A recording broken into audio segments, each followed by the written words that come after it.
Hi everyone, my name's Michelle and I'm Mama Loves UGB here on FlossTube, but also over on Instagram and Etsy as well. Welcome to the Sunday morning briefing. It's the 7th of October, no August, and this is briefing number 82. I had two things to remember, and that was it. How's everyone's week been? I've had a brilliant week back in Wales, having spent up until Wednesday in the Cotswolds. We went to Gifford Circus, which was amazing, the most amazing thing ever. Ness adored it again. Chris went for the first time and he absolutely loved it this time as well. We went to see their 2022 show, which is called Carper. And if you get the chance to go. Maybe if you get the chance to have a look online, on YouTube, there's a few little bits and pieces on YouTube. Go and have a look. I'll put a few little clips on at the end just in case you're not that interested. But Ness's favourite were two female acrobats who basically hung off their hair. They both had their hair, I'm just looking to see if I can see them. They both had their hair high up in buns, and there you go, that's them. But they didn't look like that in the show. They hung, basically they had high buns with a ring in them, and they hung off of those and spun round and twirled, and then one of them hung upside down and the other one hung off her bun. It was just incredible, just phenomenal. It was amazing. And I of course had to pick up one of their bags just for a stitching bag. I got one last year as well for the hoolie, and that's currently a stitching bag as well. And then we went to Chedworth Roman Villa, which is actually at Yanworth, but we won't argue over a couple of miles, which was fabulous. Ness and I went there over the half-term holidays, but she wanted to take her dad there and show him, because he has got an archaeology degree, so she wanted to take him and show him. And then we went to Hidcote Gardens twice, because we went there, my mum had said, oh, you'll only take an hour or so to go round, but it was the most amazing garden, so we decided that we wanted to go back the following day. And they had lots of like lawn games out as well, so Ness was enjoying playing those, so we went back the following day, which was great, really great. I haven't got as much stitching, I don't think, this week. I have been working on something else though. I've done a lot of charting this week, so although I haven't got as much stitching, I've got some to show you. I've got a freebie, I've got a little bit of haul, and I've got some information about a new release that I've got coming up sometime next week. Talking of new releases though, I do want to show you this one. This is not one of mine. This is by a new designer, reproductionist, who is Chloe Wood, who is Girl with the Gavel Stitches. Now you may remember she was the designer behind this freebie that she released a couple of weeks ago, 3 or 4 weeks ago maybe, and I turned mine into a little spool with a little jingly bell on the bottom. It was originally a pincushion, and I'll put the link down below for that if you want to get that freebie. But she has now released her first sampler, which is called Elizabeth Strickland 1836. Can't do that in reverse. And you get information and also stitching information, everything you need to know, all of the different colours. It's been charted in DMC, and then you get a full colour chart on different pages.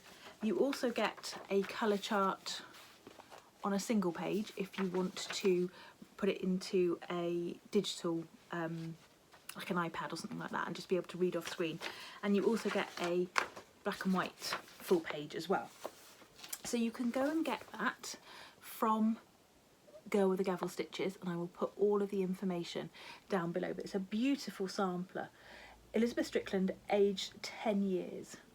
1830. Now, you can't see the last number on there, but Chloe's obviously put 1836, so she obviously has been able to see where the stitching would have been. Beautiful. Can you see there's a little striped tulip there, very similar to Susanna Eccles. The striped tulip was obviously a thing. When was Susanna Eccles? 1853, so close time. So yeah, go and grab one of those. I know Kim Goldman has done a stitch along for it, so if you fancy it, I will see if I can find the hashtag for it and I'll put that down below as well. But congratulations, Chloe, that is a fabulous first reproduction. I'm so looking forward to seeing some more. Mainly because Chloe is an auctioneer. I'm sure I've told you this before, so she's Johnny on the spot when it comes to samplers coming into the auction room, so I can't wait to see what she comes up with. Right, my stitching. The first thing, now I'm going to say this again because I always get questions about where these come from. So these are the Santa portraits. They are from the Just Cross Stitch magazine, November-December 2011. Now, you may be able to find that particular edition. You may have that particular edition. If you can't find it, then you can buy a CD-ROM which has every normal edition from 2011 to 2015 on it. And they're all as PDFs. So you can just do what I did, load it all onto your computer, because who has a CD-ROM drive these days? I just had to borrow one and then put them all onto like a file and just then put them onto my computer. So these are in the November-December 2011 edition, and that's the way you can find it. And I've stitched this one and I made a start on this one, and I've just done a little bit more. Now, I haven't ironed him, but he has had his edges serged, so thanks to Mama, who completed her first cross stitch in the last couple of weeks as well. She started doing a little bit of stitching, so lovely to have another stitcher in the family. And you can see it's much easier when I have ironed it. You can see I've just started to put his hat in and work a little bit more on his arm there, but not too much on that one this week. Stitched on 14 count, no, 28 count, on a piece that I dyed myself. Oh, I'm going to show you that again. I don't know whether that had fluff on it or whether it just got fluff on it from my jumper. There we go. There's that one. So I haven't done too much on that one. And I'll show you the other one I haven't done very much on either. This is in my Penelope's pocket bag from the lovely Christina from Whilst Iris Snaps. And this is stuck in the zip. Again, this one's been serged and it's just the ends. Oh well dear. Let's try again. There we go. This is Olga's stocking by Plum Street Samplers on a piece of 36 count that I dyed myself, and I've just managed to put in a couple more leaves and one of the birds. Now you can see I've got my yellow leaves there. Again, they still don't show up particularly well. They do in person. I'm happy with those. And I'm really happy with that. I'm going to have to tell you this story. It's that bird that's made me think of it. So Ness and I were in Tesco's today. She said she needed the loo. We went to the loo and there's only 2 cubicles. So I said to her, you go in one, darling, I'll go in the other. Okay, so we were sat there and she says, Mama, yeah, why is the floor all slippery? I said, oh darling, they've just cleaned the toilets. It's just wet. It's like somebody's greased a chicken up in here, she said, from the other cubicle. Where on earth has she got that from? She's not my child. It's like somebody's greased a chicken up. I can't even tell you where that might have come from. I have no idea.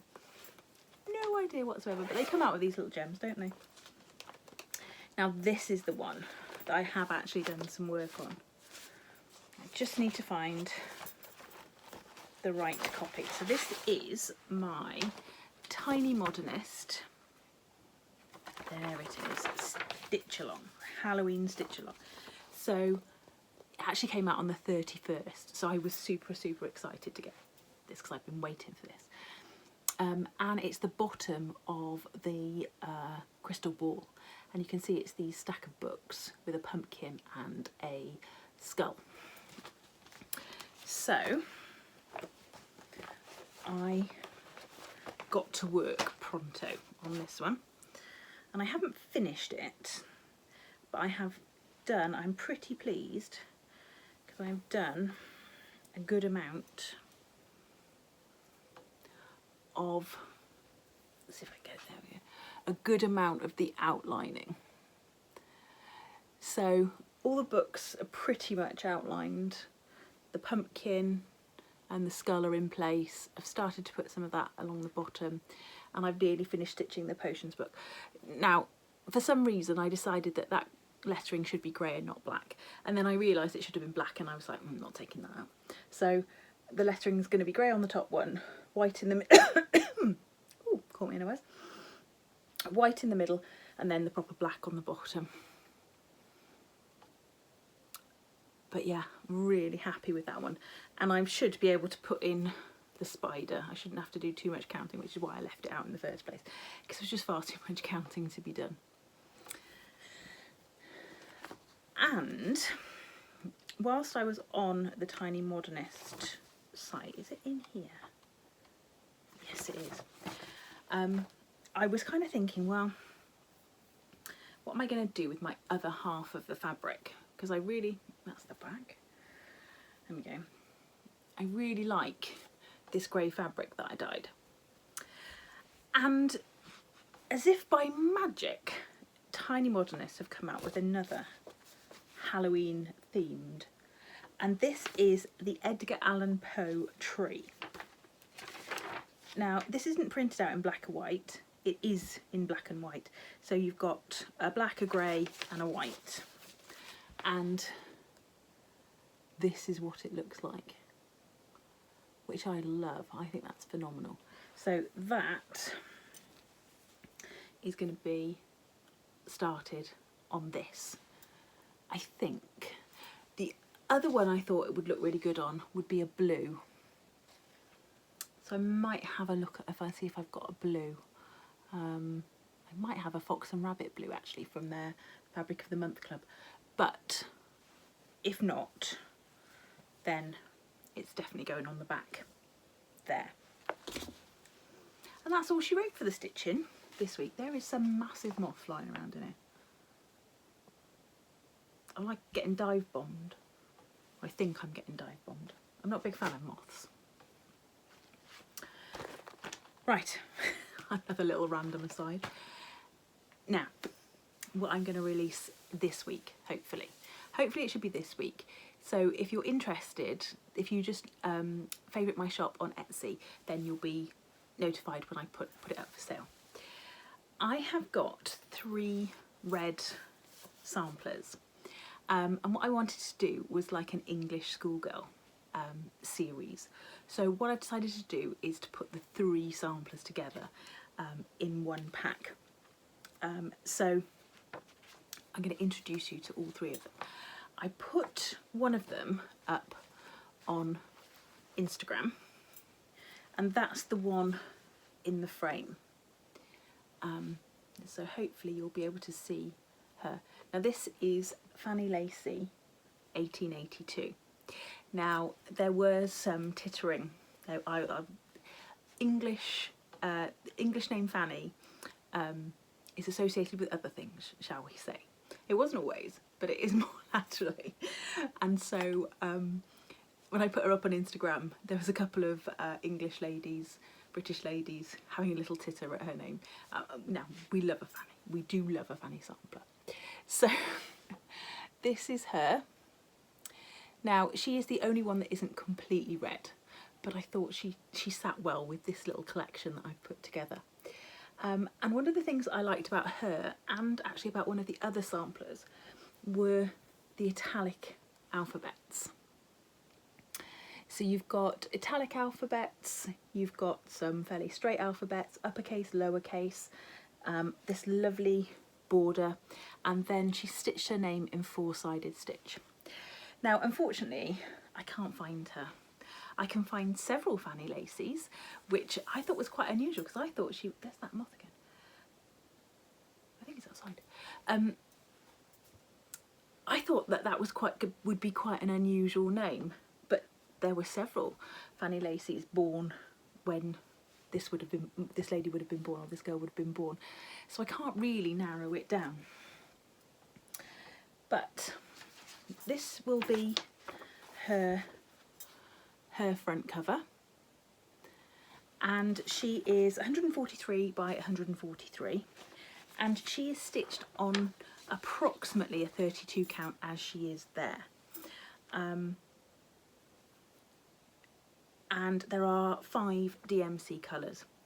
So as I said, I can't really tell you very much about Fanny Lacy, other than she is part of my schoolgirl series.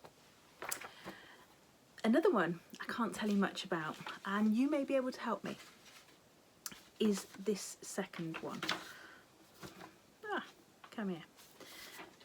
This is M. Hodgson, 1858, and she's another one who has got an italic alphabet.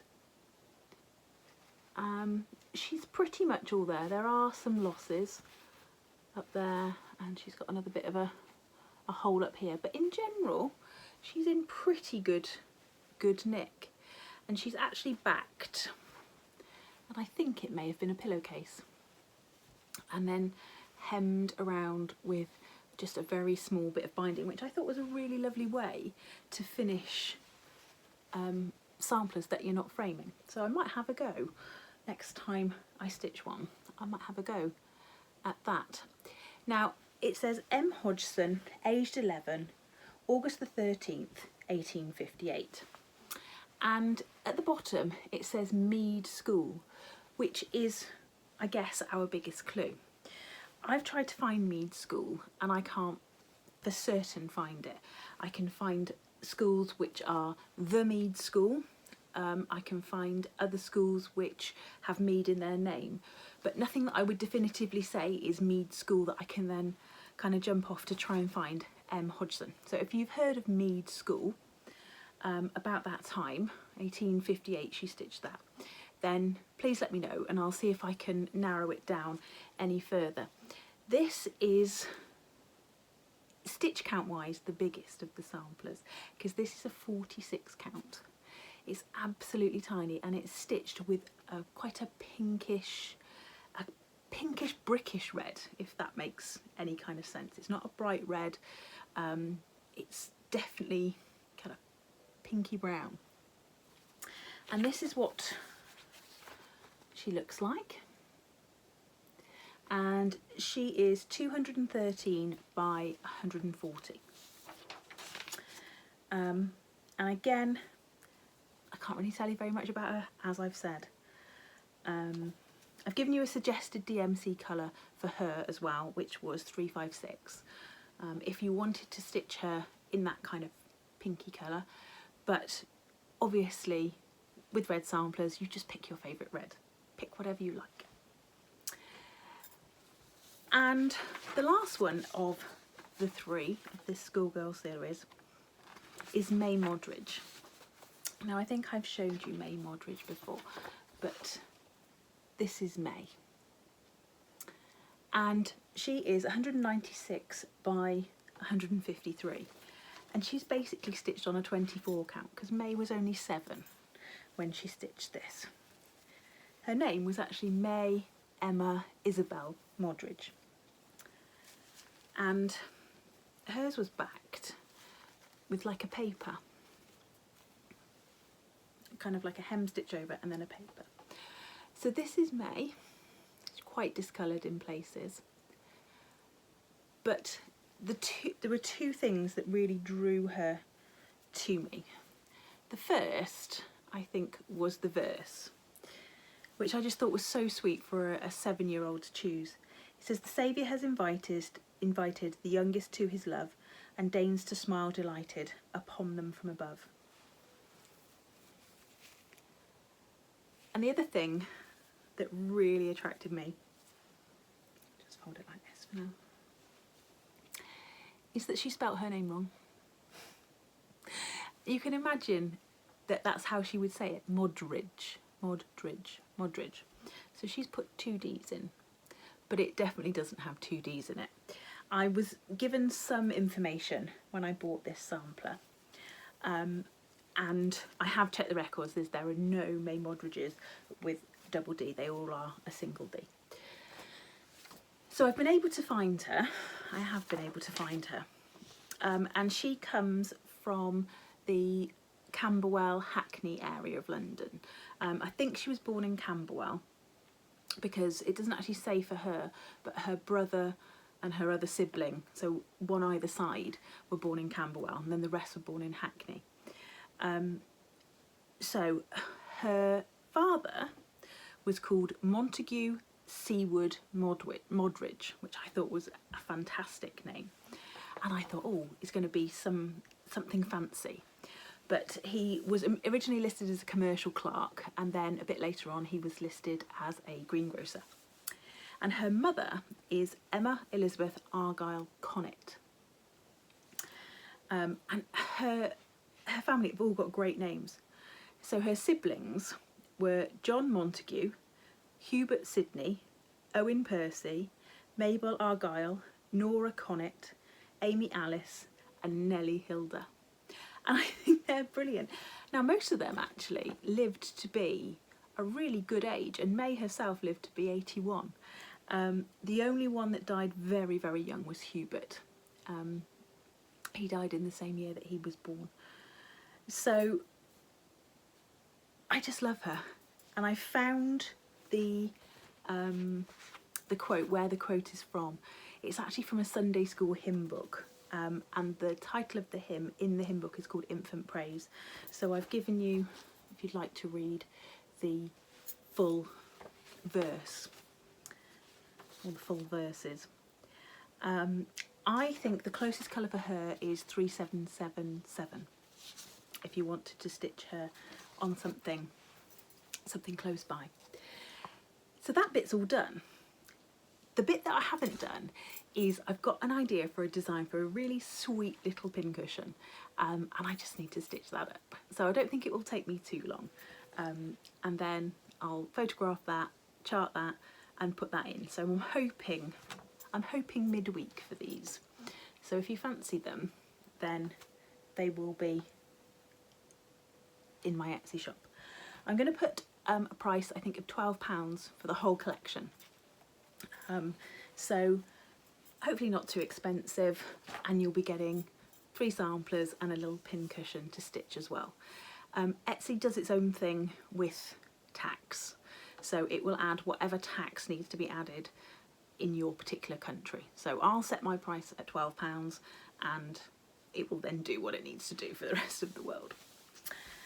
Right, freebie.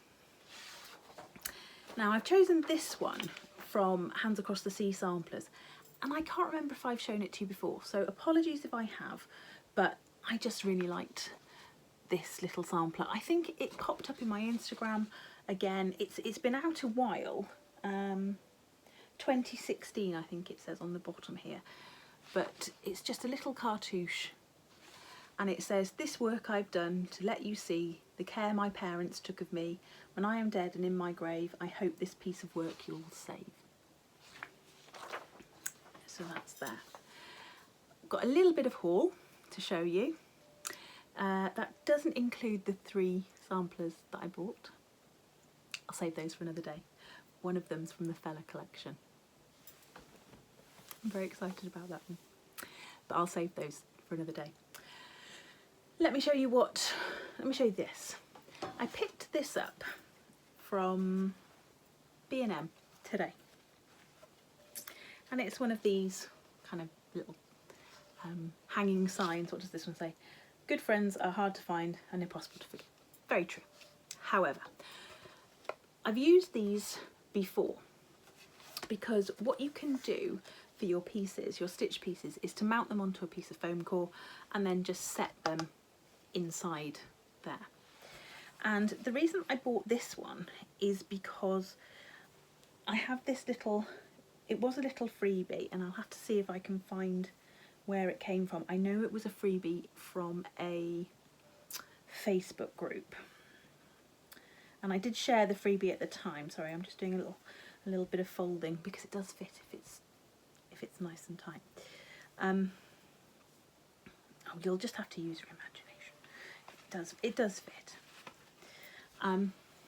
Is that one, Sampler Maker.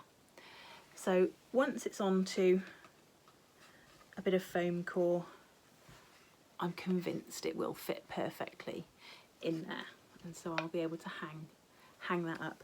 I don't know whether I'm going to keep it as white. It kind of suits it, but I may change it for a darker colour as well. I may paint it. So I picked up that for £2.50. They're quite a good source of little frames. I quite like those.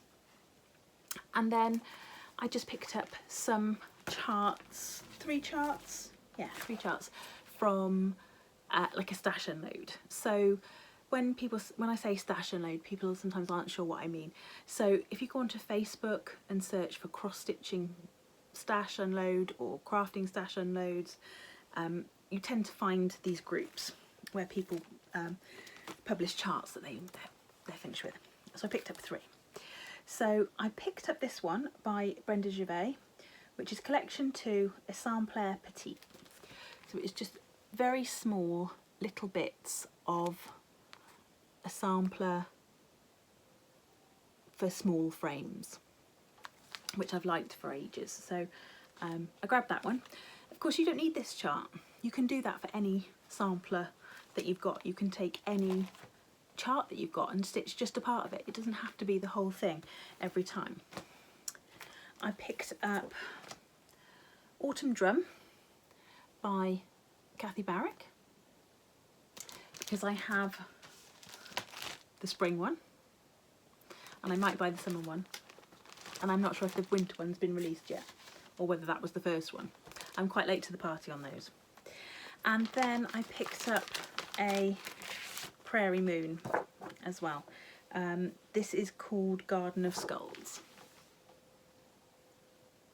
which I love. It's been stitched on 40 count camo fudge by Stitches and Spice, but it looks very similar to Murky to me. But I'm not sure whether I'm going to stitch mine in black or whether I'm going to stitch it in a different colour. I had a fancy to stitch it in a dark green, so I might do that. I might do that. We shall see. Well, another busy week coming up. On holiday. Well, I say busy, but it's one of those weeks where you can just go with the flow. You can just do what you want. Ness has got a intensive swimming course, not next week, the week after, so that'll be a little bit more got to be here at this time. But yeah, next week I think we'll just explore a bit more, go up to maybe one of the National Trust properties, and just take our ease. Just take our ease, but busily, probably. You know what it's like with a 6-year-old. Right, I'll stop waffling now. I'll see you next week. Stay classy, Stitchers.